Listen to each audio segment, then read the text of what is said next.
अस्सलामुअलैकुम नाजरीन, क्या आप जानते हैं कि पाकिस्तान में इस वक्त लिबरल माफिया कितना हरकत में आ चुका है।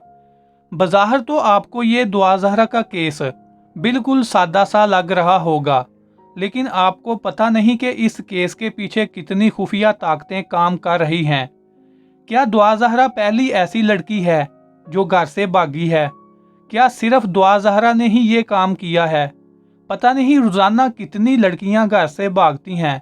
पाकिस्तान में रोज़ाना कितने ही ऐसे वाक़यात रिपोर्ट होते हैं, लेकिन इन वाक़यात पर तो कभी किसी ने बात नहीं की। इन वाक़यात को कभी इतना मीडिया पर नहीं उछाला गया, इतना हाईलाइट नहीं किया गया, उनको इतनी कवरेज नहीं मिली।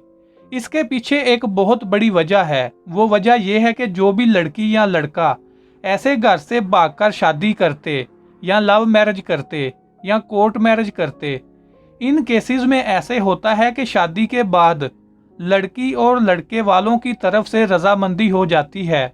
अगर शादी से पहले लड़की वाले नहीं मानते तो शादी के बाद लड़के वाले उनको मना लेते हैं, और अगर शादी से पहले लड़के वाले नहीं मानते तो शादी के बाद लड़की वाले उनको मना लेते हैं। लेकिन अब आप सोच रहे होंगे कि इस दुआ ज़हरा के केस में ऐसा क्यों नहीं हुआ? क्यों ये दोनों तरफ के लोग शादी के बाद एक दूसरे से रजामंद नहीं हुए? आपस में सुलह क्यों नहीं हुई? क्यों शादी को एक्सेप्ट नहीं किया गया?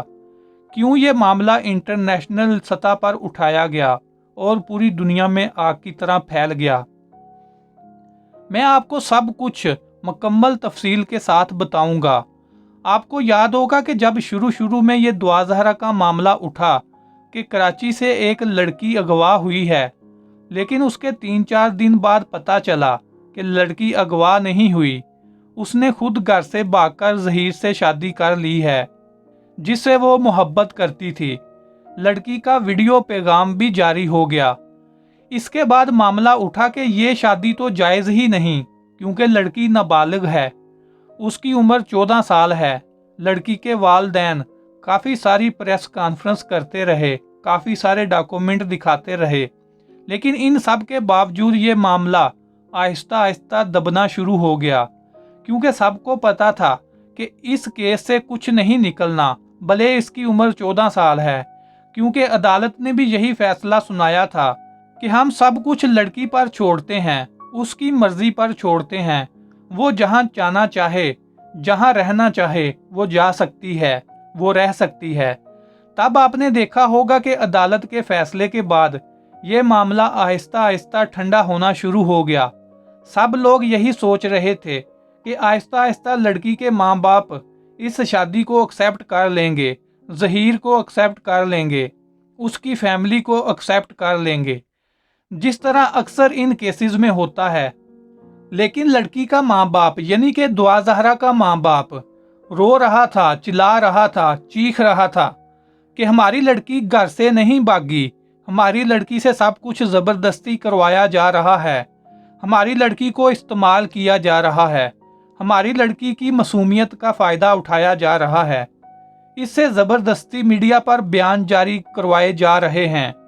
लेकिन कोई सुनने और समझने और मानने के लिए तैयार नहीं था।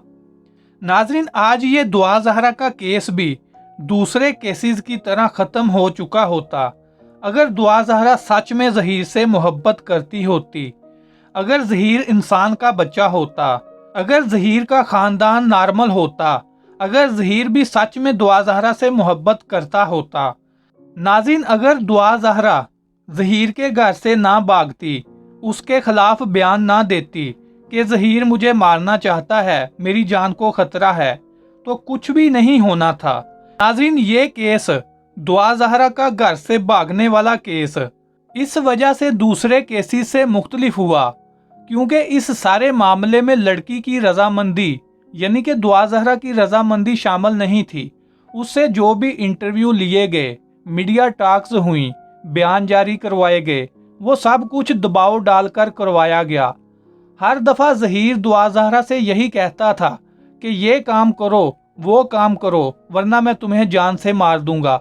लेकिन जैसे ही दुआ ज़हरा को मौका मिला तो दुआ ज़हरा ज़हीर के घर से अपनी जान बचाकर भाग गई।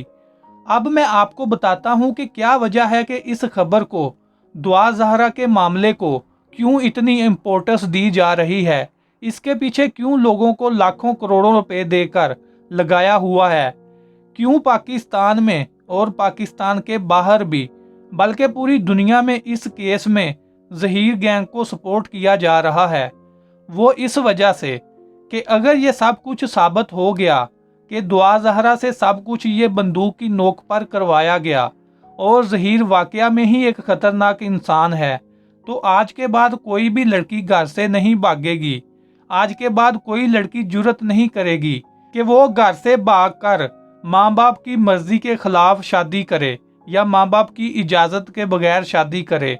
नाज़रीन, ये सब कुछ हो जाने के बाद अब बरौनी और अंदरूनी ताकतों को डर है कि हमारा गंदगी वाला बयानिया तो ज़मीन बोस हो गया, जो हम लगातार बनाने की कोशिश कर रहे थे कि जी देखें दुआ ज़हरा पर जुल्म हो रहा है, दुआ ज़हरा शोहर के साथ रहना चाहती है लेकिन माँ बाप की तरफ से उसकी आज़ादी पर डाका मारा जा रहा है। अगर लड़की लड़के को पसंद करती है तो माँ बाप को कोई हक हासिल नहीं कि उसे शादी करने से रोके। कोई माँ बाप अपनी बेटी की ज़िंदगी का फैसला नहीं कर सकता, कोई भाई अपनी बहन की ज़िंदगी का फैसला नहीं कर सकता। ये लड़की को हक हासिल है कि उसकी अपनी ज़िंदगी है, वो खुद फैसला करे कि उसने किससे शादी करनी है, किससे लव मैरिज करनी है, किससे कोर्ट मैरिज करनी है या फिर घर से भागकर शादी करनी है। उसको कोई नहीं रोक सकता। दरअसल ये कानून यहूदियों का कानून है, यूरोप का है, मगरब का कानून है, अंग्रेज़ों का कानून है। दुआ ज़हरा के केस की आड़ में पाकिस्तान में इस कानून को नाफज करना चाहते थे लेकिन ये नाकाम हुए।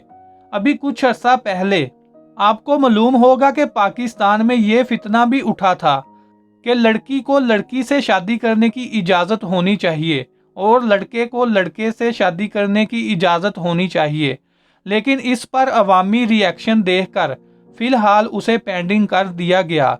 लेकिन वो किसी भी वक्त दोबारा से मामला उठाया जा सकता है, क्योंकि इस वक्त पाकिस्तान में कुछ लोग ज़ाहरी तौर पर और कुछ लोग पर्दे के पीछे बैठकर पाकिस्तान से इस्लामी कवानीन को ख़त्म करना चाहते हैं और यहाँ अंग्रेज़ का कानून नाफज करना चाहते हैं। ये मेरा जिस्म मेरी मर्जी, ये क्या है? ये भी उसी मिशन का हिस्सा है। औरत मार्च क्या है? आज़ादी मार्च क्या है? ये जुनैरा महम ग्रुप क्या है? ये भी उसी ऑर्गेनाइजेशन का हिस्सा है, उसी से लिंक है जिसको यहूदी फंड करते हैं ताकि पाकिस्तान में बेहयाई और फहाशी को प्रमोट किया जाए। हमारे पाकिस्तान में इस वक्त लड़कियों को स्कूल, कॉलेज, यूनिवर्सिटी में, फिल्मों में, ड्रामों में इनको दबे लफ्ज़ों में बेहयाई की तालीम दी जा रही है और इनकी जहन साजी की जा रही है कि ये पाकिस्तान के इस्लामी कवानीन बहुत पुराने हो चुके हैं, ये निज़ाम बुसीदा हो चुका है, ये पर्दा, ये हिजाब, ये बुर्का, ये शरीफों वाली ज़िंदगी गुजारना, ये सब पुराने ज़माने में होता था। अब तो जदीद दौर आ चुका है, अब तो मॉडर्न बनना, शार्ट कपड़े पहनना हर इंसान की ज़रूरत है। जो ये बेहयाई नहीं करेगा वो माशरे में आगे नहीं बढ़ पाएगा। नाज़रीन, आप मेरी इन सब बातों से इत्तेफाक करते हैं या आपकी राय मुख्तलिफ है? कमेंट करके अपनी कीमती राय का इजहार ज़रूर कीजिएगा। इंशाल्लाह मिलते हैं नेक्स्ट वीडियो में। अल्लाह हाफिज़।